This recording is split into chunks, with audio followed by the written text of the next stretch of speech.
paling baik ada pada diri baginda Rasulullah sallallahu alaihi wasallam. Innama bu'istu liutamima makarimal akhlak.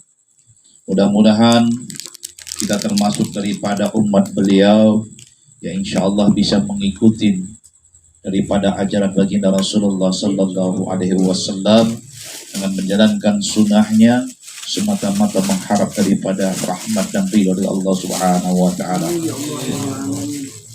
Sahabat jamaah yang dimuliakan oleh Allah Subhanahu wa taala, mari sama-sama terlebih dahulu kita sampaikan suratul Fatihah kepada guru kita Ibnu Athaillah Asy-Syakandari, karena pada malam hari ini saya akan coba buka bab yang kedua dari apa yang diajarkan beliau. Mudah-mudahan dimudahkan oleh Allah Subhanahu wa taala. Al-Fatihah. A'udzubillahi minasyaitonir rajim. Bismillahirrahmanirrahim. Alhamdulillahirabbil alamin. Ar-Rahmanir Rahim. Maliki yaumiddin. Iyyaka na'budu wa iyyaka nasta'in. Ihdinas shiratal mustaqim. Shiratal ladzina an'amta 'alaihim ghairil maghdubi 'alaihim waladdallin. Di dalam kitab Al-Hikam Ibnu Athaillah Asy-Syakandari dalam hikmah yang kedua, beliau al-imam mengatakan bismillahirrahmanirrahim, iradatuka tajridu ma'a iqamatillahi iyyaka fil asbab. Keinginan seseorang untuk lepas dari kesibukan urusan dunia padahal Allah telah menempatkan di sana binas syahwatil khafiyati, sesungguhnya termasuk syahwat yang tersamar. Wa iradatukal asbaba ma'a iqamatillahi iyyaka fil tajri bi inhitatun anil himmatil aliyah. Dan keinginanmu untuk masuk ke dalam kesibukan urusan duniawi padahal Allah telah melepaskanmu dari itu, sama saja mundur dari yang derajatnya tinggi menjadi rendah. Jadi dalam kalimat ini Ibnu Athaillah mengatakan di situ ada kata tajrid, kemudian kalimat atau kata asbab. Sebelum kita lanjut, mungkin nggak ada salahnya kita tahu apa itu tajrid. Tajrid itu adalah orang yang sudah melepaskan dari kesibukan dunia. Apa Pak? Orang yang sudah melepaskan kesibukan dunia. Jadi orang udah nggak kerja, bahasa kita. Itu disebut tajrid. Kita tambahlah makom. Makom itu posisi ya. Posisi kedudukan. Jadi orang yang sudah dikasih makom tajrid adalah orang. Ayo mau jawab dong. Yang sudah melepaskan kesibukan di dunia. Yang sudah melepaskan atau tidak lagi mengejar dunia. Hah? Mengejar dunia. Nggak harus paham ini, kalau nggak paham kita nggak nyambung nih. Harus paham dulu nih. Apa itu makom tajrid? Tajrid itu adalah orang yang melepaskan kehidupan dunia dari kesibukan. Kesibukan dunia apa aja Pak? Iya, bekerja. Cari duit, terus cari jahe, dijual gitu, maksudnya jahe beneran kan? Disebut makom. Orang yang melepas dari kesibukan dunia disebut Makom tajrid atau tajrid, makom tajrid posisinya. Yang kedua, Al-Imam Asy-Syakandari, Al-Imam Ibnu Athaillah mengatakan dalam kalimat dia itu disebut asbab. Ada kata asbab. Asbab itu adalah orang yang sibuk dengan kesibukan dunia, masih kerja, masih aktivitas mencari kesibukan dunia. Ada dua.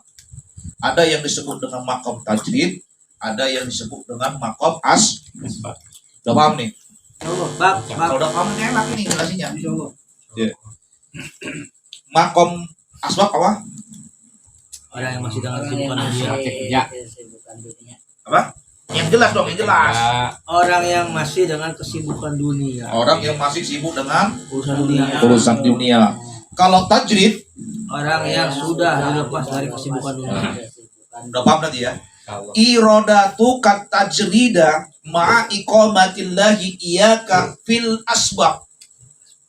Jadi ketika seseorang ingin melepaskan, ya kan, kesibukan urusan dunia, jadi dia kepengen jadi orang yang tajrid, Allah gitu ya. ya, nggak mau lagi kerja, Kerja.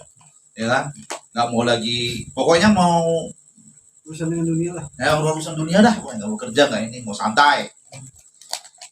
Padahal kata Bang, ma'a iqamatillahi iyaka fil asbab.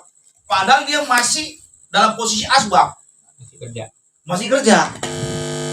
Jadi ada orang kepengen tajrid tapi masih kerja. Paham gak nih maksudnya? Paham. Paham ya? Kata beliau, minas syahwatil khafiyah. Itu termasuk masih ada dorongan syahwat atau nafsu. Padahal baik loh. Ya. Ada orang kerja kepengen fokus.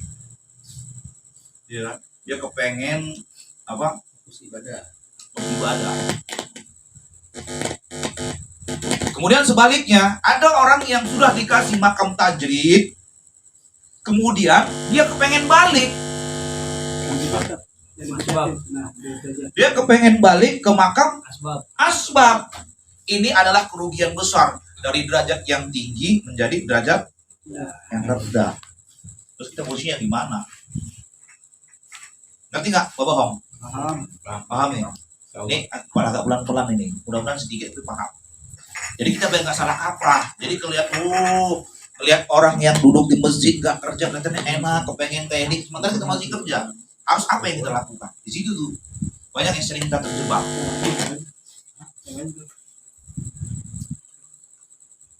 Jadi keinginan seorang hamba untuk meninggalkan atau melepaskan kesibukan dunia, sementara hamba tersebut masih dalam posisi dirinya sebagai maskom asbab, itu terus terang masih ada dorongan nafsu. Paham.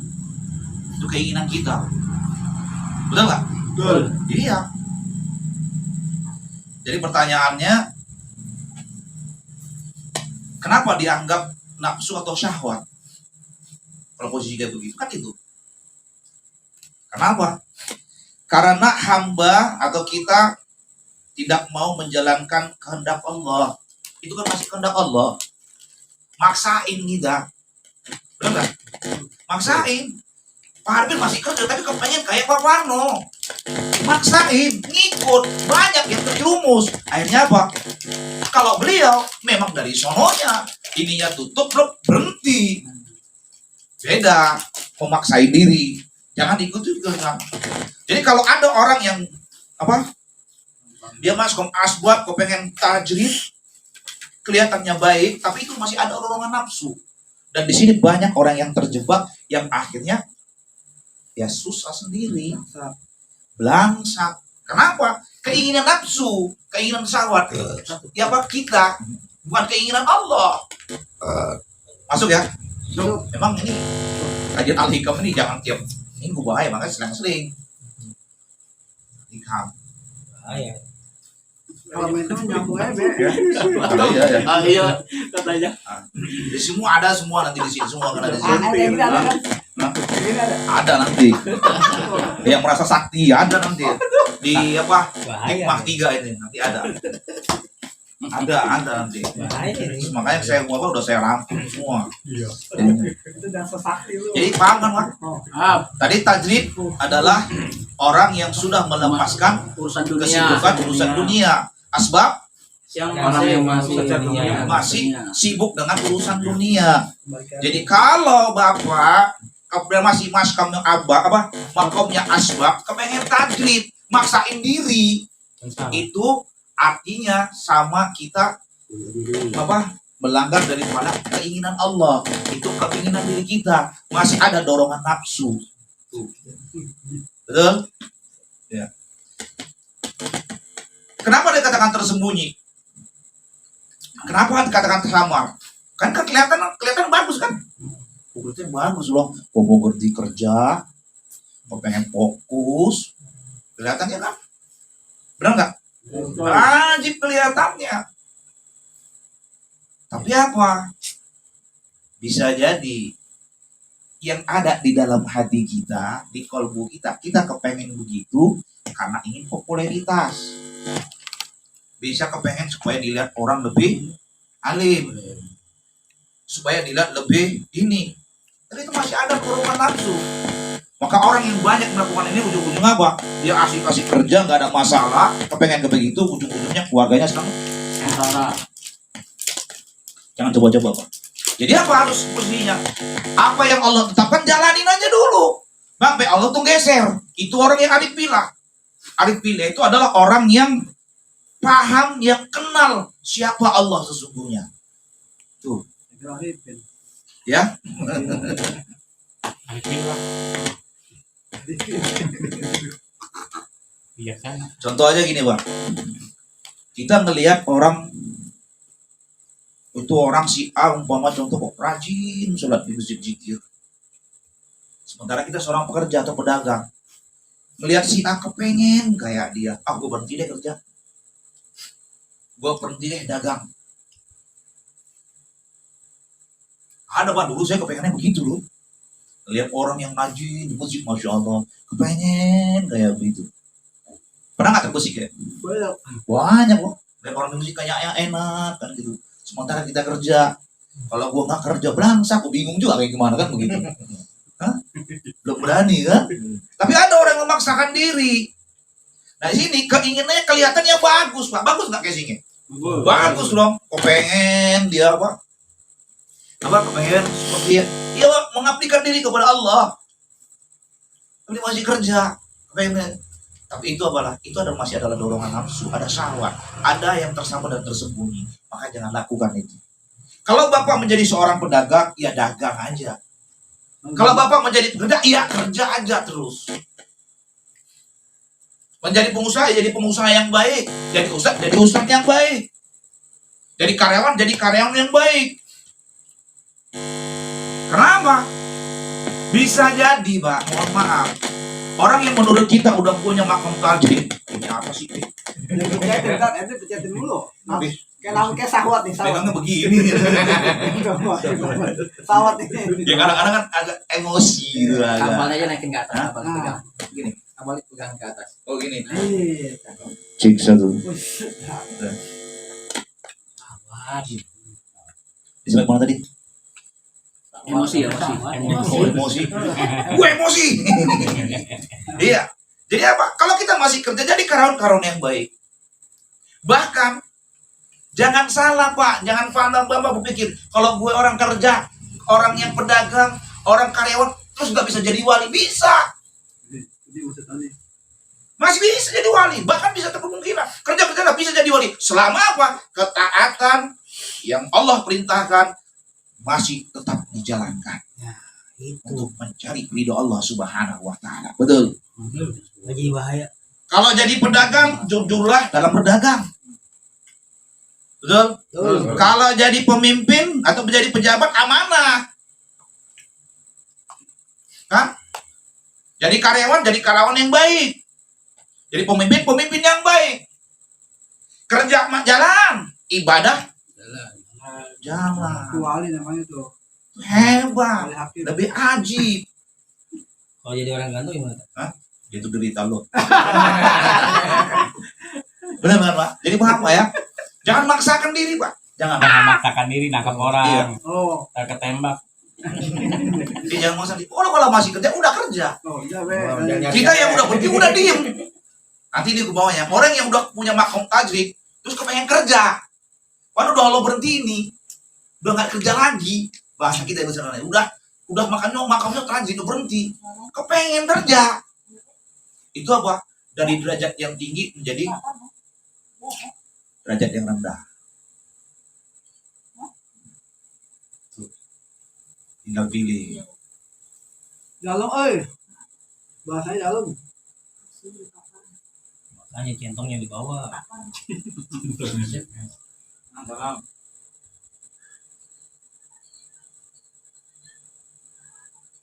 Oh iya. Ini makomnya ini apa? Nah, ini makomnya nih. Makamnya tuh. Masuk ke depan. Bukan tajrid. Bukan tajrid, itu mah asbab. langsung ke situ. Asbab. Asbak ini langsung. Asbak Pak, apa asbak? Asbak ini. Asbak ya. Asbak bisa toh. Waduh. Dia ngelihat ART langsung asbak. Asbak. Sintat ya. Masih asbak. Dia bilangnya minta tolong, jadi kalau udah bilang minta tolong, Ya udah rusak. Tolongin kasihan Ustaz berjatuh. Iklan dulu sebentar ya. Ini asbak bertajuk tak? Jatuh. Ya udah. Tat yang ikhlas Tat. ini keluar gimana? Kita ini yang ditolongin. Hari dahulu.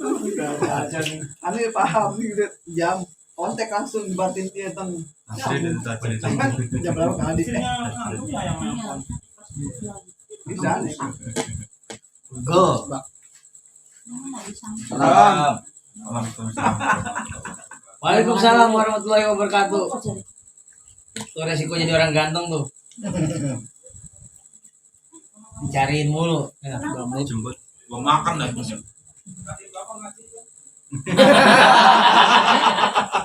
Diwakilkan. Jangan itu namanya pesawat. Memaksakan. Baik. Bismillahirrahmanirrahim. Allahumma shalli ala sayyidina Muhammad wa ala ali sayyidina Muhammad. Terus bagaimana Pak kita tahu kalau itu adalah dorongan nafsu atau sama? Masih ada dorongan nafsu. Kita bekerja atau dagang lah di pasar. Terus pasar tuh sepi. Kita sepi. Daripada duduk di pasar, mending gua ke masjid. Zikir. Kan gitu. Nah, kita pergi ke masjid, datang ke masjid, itu tadi pedagang, lagi zikir, karena pasar sepi, apa karena Allah? Asal sepi. Tuh, benar nggak? Benar nggak? Padahal apa? Kita bisa melakukan zikir di pasar, betul? Bahkan yang luar biasanya, kita melakukan amal ibadah, ketika di dalam orang dalam kesibukan, itu adalah seperti apa? Seorang pejuang yang ketika orang mundur tapi dia tetap maju. Zikir kan masih bisa, tapi dalam hal ini sholat berjamaah tetap di masjid ya, jangan salah. Ada orang pedagang sepi lagi sepi, mendingan di masjid deh. Dan tuh Kang Adi di sini, wah lagi sepi ya, mending gua ke masjid dah. Pada sini nggak ada Bener ada banget pasien, ke masjid kan gitu kan. Nah beliau ke masjid mau zikir, karena apa? Karena Allah, apa karena nggak ada pasien? Tanya pada diri kita, Kenapa? Sepi. sepi. Iya, betul nggak? Nah ini, jadi ada dorongan syahwat atau nafsu masih di dalam situ. Menurut kita baik, sepintas kita baik. Maka nggak sekali-sekali nggak apa-apa lah, ngaji sekali agak dalam dikit ya, dikorek daripada kulitnya mulu, yang gitu. Begini hari-hari ngomong bisa lupa lagi, kan begitu. Jadi itu, jadi apa? Ya itu. Kalau dalam hal ini kalau sholat jamaah di masjid, jadi itu masih ada dorongan nafsu. Dia lagi santai, lagi kerja, lagi sepi, lagi sepi. Enakan di masjid daripada sini sepi, ngapain sama zikir kan gitu. Padahal karena itu tadi masih ada dorongan nafsu. Padahal masih kita bisa dizikir. Kayak Kak Adi di sini, bisa dia sambil duduk zikir. Subhanallah, sholawat di tempat. Berkah lagi. Iya, bisa. Rahmat Allah. Kecuali panggil Allahu Akbar surat dahulu di sono. Itu beda lagi ceritanya. Itu panggilan. Itu begitu. Jadi masih ada. Maka saya kenapa demen banget dengan bacaan kitab Ibnu Athaillah As-Sakandari ini sampai sekecil itu. Kita selama ini kita hanya kulit luarnya saja, kita nggak tahu dalamnya. Menurut kita, iya kan sepintas kan enak ya. Iya, cakep ya. Baik ke masjid loh. Betul nggak? Iya. Paling di tempat kita masih bisa zikir. Maka dikatakan di pasar pun, ketika kerumunan orang banyak kita berzikir, ya seperti seorang pejuang, orang berjihad, ketika orang pada mundur, maju, zikir, benar nggak? Terus, gitu juga kan dia, siapa juga jangan lain, gitu. Kalau pas ada udah zikir aja, nggak perlu ke masjid, dan begitu. Tapi kalau udah dorongan nafsu itu hilang, tidak ada sebab apa kita melakukan ibadah itu kecuali karena Allah, monggo silahkan. Tapi kita melatihnya dari situ. Kita ngomong karena Allah, tapi apa? Hati kita karena asdak penyebab tadi itu. Deal kan? Deal kan? Iya. Banyak ini mah kejadian di antara kita yang kepengen dapat makom tajrid, kemudian ditinggalkan makom asbabnya. Padahal ya masih itu diposisikan Allah ke situ. Dan Imam Ibnu Athaillah pernah, beliau pada saat itu Imam Ibnu Athaillah datang ke gurunya. Beliau pada saat itu masih jadi guru. Datang ke gurunya, nama gurunya kalau saya nggak salah siapa ya? Lupa lagi. Hah? Syekh Abi Abbas,